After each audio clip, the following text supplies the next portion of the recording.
Salut. Voyez, je suis en compagnie merveilleuse. Ouais.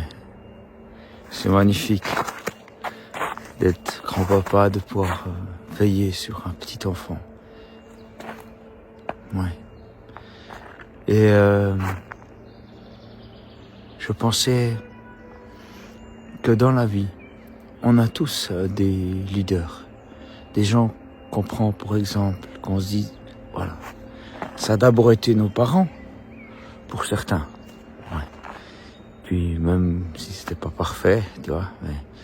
Puis quand on devient ado, on cherche un autre leader, on cherche à ressembler à un grand, un truc, et souvent à des stars qui ont l'air tellement cool, sont des adultes, mais des adultes que tu as envie de devenir, tu vois.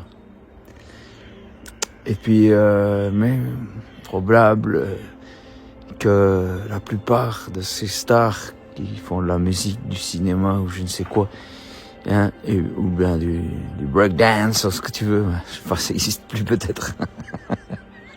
Moi j'ai connu la tectonique, alors voilà, bon. Ouais, tout ça c'est souvent du... Je te vends une image, mais en réalité je suis pas comme ça. Voilà, c'est ça. Je te vends du rêve, et puis c'est pour ça que tu m'écoutes. Et tu suis ce rêve, en fait. Ça peut être bien, ça peut être sympa. Il y a des gens qui ont des bonnes valeurs, mais en général, ils pensent plutôt à ton argent. C'est pas tellement à toi. Désolé de t'apprendre ça.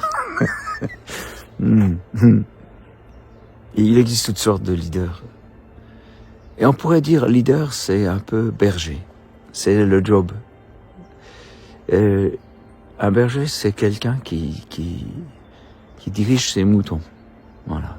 Alors, être un mouton, c'est pas très positif comme image.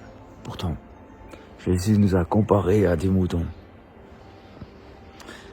Il connaissait l'être humain.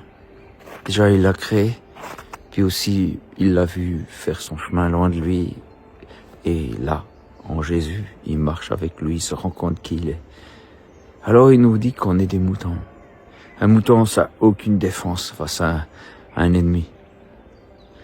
Il n'a pas de dents pointues, pas de griffes, pas des pattes pour courir vite. C'est vraiment... Il n'y a pas beaucoup de chances de s'en sortir quand on a un mouton.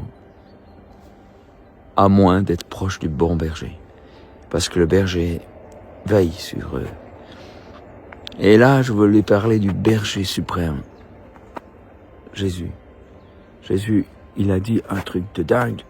Un truc de dingue. Il a dit, je donne ma vie pour mes brebis. Mais quel berger fait ça?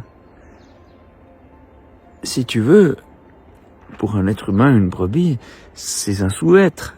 C'est un animal qu'on peut manger, tondre et tout ça. Mais Jésus dit, en parlant de ses brebis, qu'il donne sa vie pour ses brebis.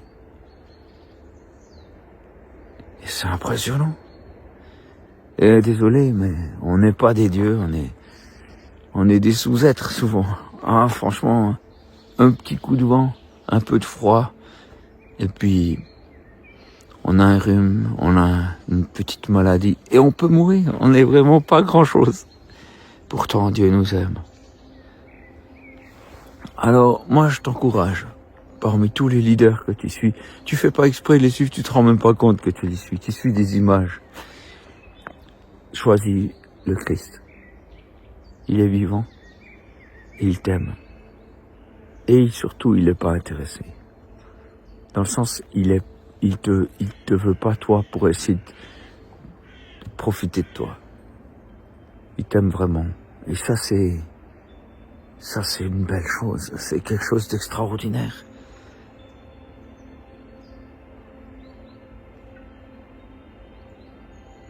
Suivre quelqu'un qui t'aime vraiment. Et on est appelés, nous aussi, à être des bergers.